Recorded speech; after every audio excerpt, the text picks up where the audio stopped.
If you live in or visit the country of Australia today, there are a range of strange, dangerous, and totally unique animals inhabiting the continent, which you can see in the wild or in wildlife parks. From the Tasmanian devil to the frill-necked lizard, Australia is not short of domestic peculiarities on the fauna front. In times gone by, however, the animals which called the island home could have perhaps staked a claim on being even stranger, even larger, and even more dangerous. In this video, we will take a look at some of the biggest of the extinct Australian megafauna and their possible interactions with early humans before their ultimate demise. If you're enjoying this video, don't forget to like and subscribe to the channel. Megalania was a species of giant lizard which lived in Australia from perhaps as far back as 2.5 million years ago to as recently as just 50,000 years ago. Megalania is the single largest terrestrial lizard known to have ever existed, coming in at possibly up to 1,700 kilograms and 6 to 7 meters in length. The residents of present-day Australia might just be very pleased that this ancient reptile no longer stalks the country. While only fragmentary remains of the creature have been discovered, which have given rise to quite wildly differing size and weight estimations, what we do know about Megalania is that it was a carnivore, probably consuming medium to large-sized animals as well as birds and their eggs. Its mouth contained knife-like serrated teeth, and the lizard would have been an apex predator in its Australian habitat. Likely running at speeds of up to 3 meters per second, Megalania would have ambushed its prey before making a quick sprint to try and sink its dagger-like teeth into its target. Megalania also possessed formidable toxin-secreting glands, like many species of extant Australian reptiles still do. Once the Megalania had sunk its jaws around their victim, the animal's venom would profusely increase the bleeding from the bite wounds, decrease the prey's blood pressure, and lead to death by systematic shock. Recent evidence also suggests that Megalania may have also been highly venomous, like the Komodo dragon, which is no longer found in Australia, but did in fact evolve on the continent. It's possible that early Aboriginal Australians actually would have come into contact with the fearsome lizard, and that confrontations between the two may have led to Aboriginal folklores such as the Wowie, a large and fearsome reptilian creature which frequented caves, and the Mungoongali, a venomous giant goanna which terrorized local tribes. These Aboriginal Megalania interactions may have ultimately led to more than just mythology, as some have pointed to the extinction of the lizard about 50,000 years possibly being a result of its coming off second best over time in its confrontations with Aboriginal hunter-gatherers. That's pretty hardcore. There still exist, of course, many large and deadly snakes in modern-day Australia, but none as large as the Bluff Downs giant python, which inhabited the continent from around 4 million years ago to around 10,000 years ago. The python is estimated to have reached up to 10 meters in length when fully grown, which would put it ahead even of the Amazonian anaconda in the size department, if it still lived in the forests of northern Queensland.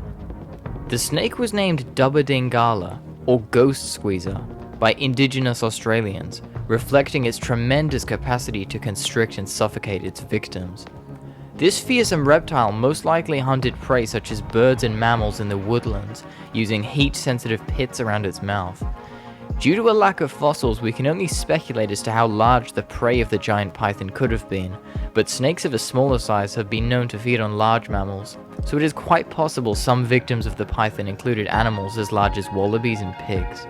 The closest living relative of the giant python is the Australian olive python, which has in fact been known to prey on rock wallabies, as well as on occasion consuming juvenile crocodiles.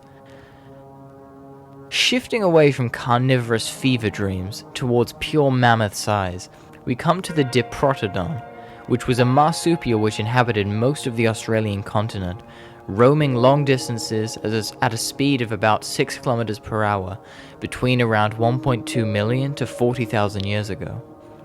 It is the single largest marsupial known to have ever existed anywhere in the world, measuring an incredible 1.8 meters in height, 4 meters in length, and may have weighed up to a staggering 3.5 tons. One of the most striking features of the Diprotodon are its large protruding front two teeth, which would continue growing throughout the animal's life. The bite force of the Diprotodon has been estimated at around 11,000 newtons, or 2,500 pounds of force, which is more than an African hippo. But being a herbivore, it would have reserved this impressive bite for plants and trees only. The closest living relatives of the Diprotodon are koalas and wombats, which, although sharing a superficial similarity, are significantly smaller than the Diprotodon. So what accounts for its enormous size? One possibility is that in response to the decreasing quality of the plant resources available, as Australia's climate grew increasingly drier, quantity had to replace quality when it came to the diets of the Diprotodon. Trends of gigantism in other species of extinct and extant Australian wildlife has also been explained in this way. The extinction of the Diprotodon around 40,000 years ago was likely due to extreme weather conditions during the Quaternary extinction event, which wiped out all fauna in Australia which weighed over 100 kilograms. This was likely combined with Australian Aboriginal hunters using the Diprotodon as predation, although little direct evidence suggests direct contact between Aboriginals and the Diprotodon. Some have speculated that the famous Aboriginal mythology of the bunyip, a large aquatic creature inhabiting waterholes and creeks, was in fact a cultural memory inspired by the Diprotodon.